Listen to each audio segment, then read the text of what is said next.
Good afternoon. Good afternoon, Lars.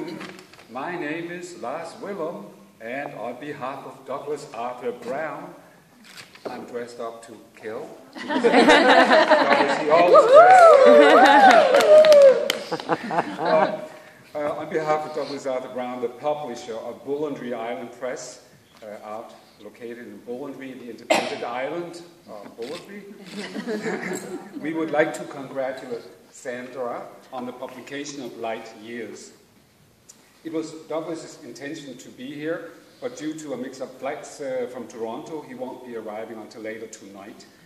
He has instructed me to give Sandra a big hug on his behalf. We'll build up a little bit more. Light Years is the second of 7 books Bullandry Island Press will publish this year. Last year, The Promised Land by Bill Connell, also published by Douglas, won this year's Stephen Leacock Medal for Humor. Both Bill and Douglas, they were just...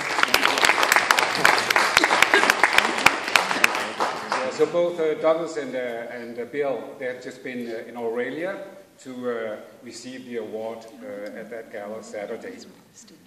It has been an exciting time for Bullandry Island Press, and Douglas is particularly proud to be publishing Sandra, who has been a dear friend these past 35 years. I can only brag with 20 years.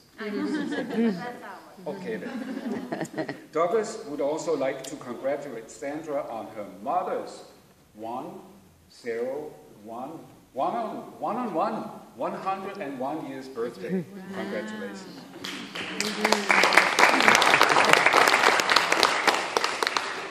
Much of Light Years touches on family, and the wee one, as Sandra calls her mother, is a powerful presence in this powerful collection of poetry. Sandra also welcomes the reader to journey with her over 7 decades as she recalls experiences that have shaped who she is today. And as Douglas writes here, she's quite a rig. Okay. That's my image. Douglas he has also written a little bit else here. Now give Sandra that hug and leave the podium. Ladies and gentlemen, Sandra Dunn. Woo! Come on! Woohoo! One big hug from Douglas and one big smack kiss from me. Hi, everybody. Hello. Hi. My idea is go big or stay home. Don't you love what they did with the place? This is absolutely fabulous. It's just been a wonderful thing that Kevin Colfer did, and Wes, you haven't seen the show that's the Kowski Brothers. Really, really good show. I've seen it, and it's great. I'd just like to say thank you very much to Lars for filling in for Douglas, the traveling fellow that didn't get back. But anyway, and the best of it was, this was postponed from the 6th because Douglas wouldn't be there the 6th, so he's not here the 12th either. But anyway, I want to thank you all for coming to share this really special occasion with me. It took a while. This book launch had more dates, launch dates than the Blue Nose 2. Let me tell you, no, we started off doing something last November. Life got in the way. And, but no one person can accomplish this alone. And so there's a list of acknowledgments in the book, and to some of the many people who laid foundations within me to help uncover my literary voice. Much thanks to Bullandry Island Press again, and Douglas Arthur Brown for the cover idea and the attention to detail that shaped the volume, and my editor, E. Alex Pierce. Without her encouragement over the years, this book would still only be visible in my head, and that is true. Ken, what you did with my words is truly something myself and my family will treasure. Oh, there he was over there before. Thank you so much. fame and fortune await you on YouTube. I want to promote you. So I'm going to read, I don't know, a couple here. And I'm going to start off, and it starts sort of off in PEI because this is where I used to spend all my summers with the kids, so, as a kid. And this is this little thing here. Sticking on her dress. That, I call this the jam jar. Oh. And the poem is in there. This thing has been, this is so way older than my mother, let me tell you. So it was just one of these things, and that you just happen to have that's not really a whole heck of a lot of money, but there's not enough money in the world that can buy it. The jam jar. My favorite antique, aside from my 100-year-old mother, is an even older glass jar covered with seashells that were tossed on the shore by the swells of the Northumberland Strait. Small crustaceans, aged to dull shades of brown, copper, bronze, and ochre, reshape its surface. Their earthy colors ignite vibrant memories. Childhood images blaze when I touch its uneven surface. Each shell, embedded in age-old putty, worn to a smooth slate patina, embodies the essence of one of my long-lost departed relatives. Aunt Lyd, grandmother, assorted aunts and uncles and cousins who once touched this humble treasure. They are fixed in my mind like those everyday gems gathered on Victoria Beach and arranged with loving care on that old jam jar.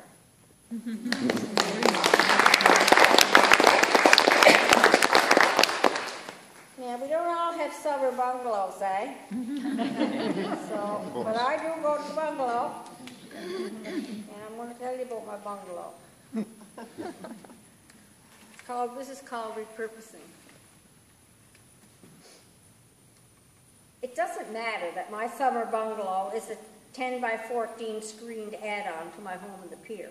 Or that the caressing, humidity-killing breeze radiates from a salvaged indoor ceiling fan. Or that the sound of waves crashing on the shore comes from the Sounds of Nature CD. Or that the gurgling brook flows happily from a tabletop fountain found in Canadian Tower. This is my retreat, where I rock lazily in the swing, think, write, heal, and dream.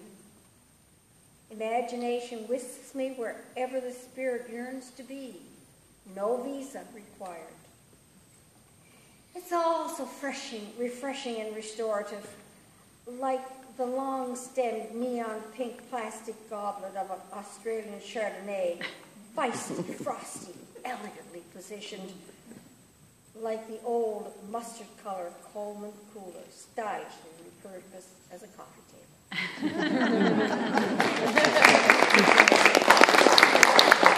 had to buy a new fountain this year. Got another one, a Canadian Tire. And I got a new Sounds of Nature CD too. I wore everything out.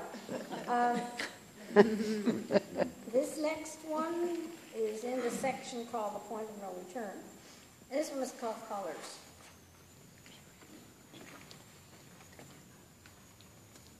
Color my eyes blue, sorrowful blue. She leaves soon, too soon for my liking, like island youth she left before, but their space couldn't hold her. The island was too strong. Color my hair gray, mourning gray, a family split apart, never to be made whole. Someone else, stronger than the island, draws her to a space. The point of no return. Color my heart red, angry red. I detest loss, sadness inflicted upon the innocent. My rage is internal, eating at my gut. It cannot surface. My soul needs peace. Color my shoes white, blinding white, aimlessly moving in circles, washed over by life. The sun will rise. The moon will glow, no matter who or what blocks it from my sight. color my hands yellow, hopeful yellow. Time heals all wounds, though ugly scabs appear. I'll try not to pick and reopen sores. Someday my scars will fade. Storms abate, rainbows arc.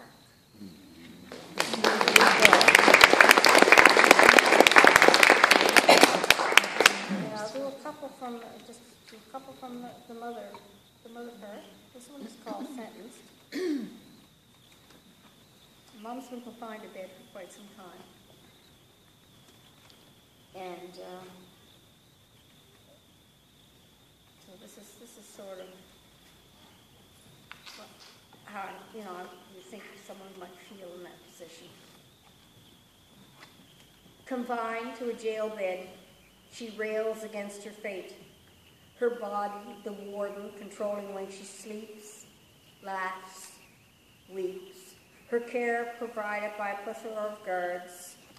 It's hard to keep track. She lacks the ability. Days, like her food, are pureed, unintelligible from the original. How are you today, Catherine? I'm not myself.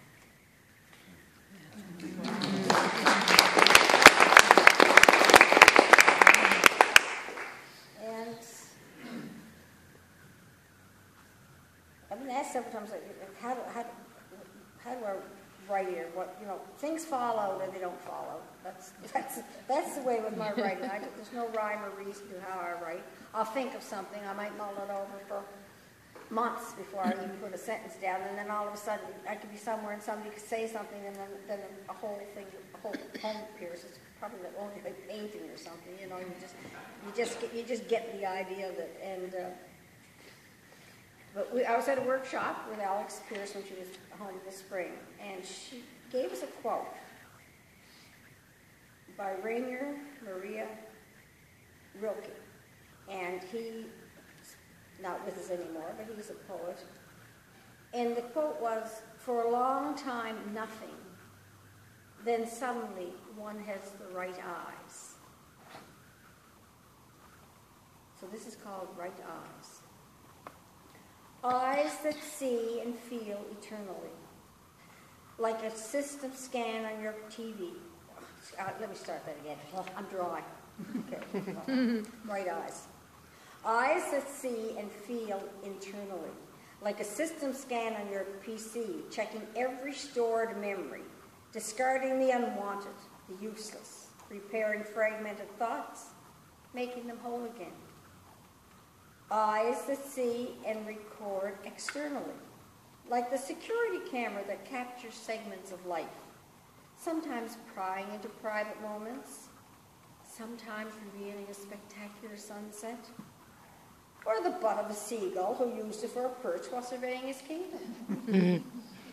When your eyes listen to your heart beating, wander over your universe, see through the lead in the pencil, they are right. In fullness with mind, body, and spirit, they pour words of beauty across the lines of the page. There's no stopping the flood. Thank you. Way to go, Mom!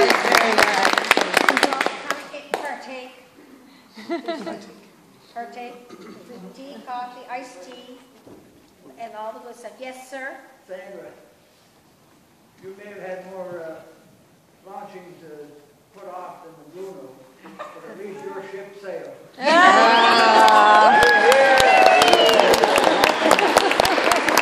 Way to go, Uncle Simon. Bada boom, bada bing. And